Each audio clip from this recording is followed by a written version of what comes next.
Hello and welcome to the short Vort on Parshas Vayikra. Once again, we are discussing Shevii. In Parakeh Pasuk Yidalv, it says, "V'im lo sasig yado l'shtei sorim ol l'shnei b'nei Yonah, v'hivi es korbano asher chata, asiros ha'efa soles l'chatas."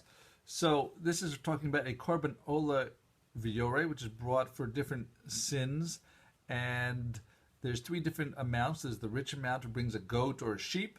Then there's someone who's poor but not destitute, so they'll bring two turtle doves or two young doves, shnei sorim or shnei b'nei Yonah, and the person who's really poor can't even afford that much, so he brings a fine flour, 2/10 of a soles, it's about 43 and 1/3 eggs in terms of the size or volume, and that's how he gets teshuva.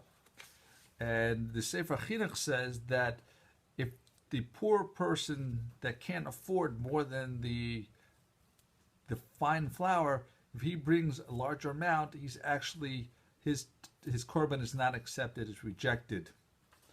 And why is this? That is because if Hashem has mercy on him and says you don't have to bring this, then you shouldn't go and put yourself into great trouble to do this.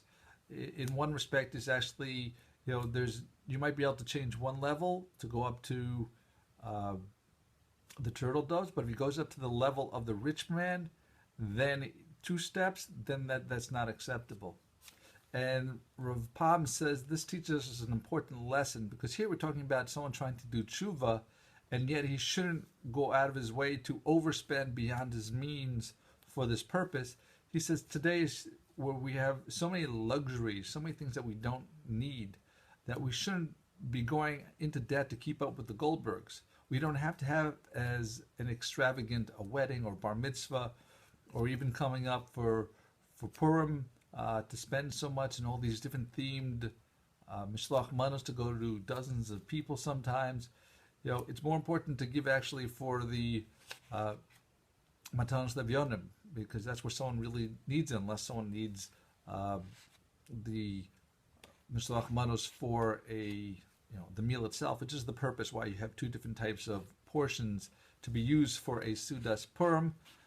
So that is the lesson that we learn from here. It's like, if Hashem doesn't want you to overextend yourself for getting kapara on a mitzvah, so surely we shouldn't go and overextend ourselves and cause trouble for ourselves, and that, he says, will be help leaving for stronger shalom bayis and happier and healthier lives. So thank you. Have a wonderful week and a wonderful Shabbos. Please listen on Facebook and share.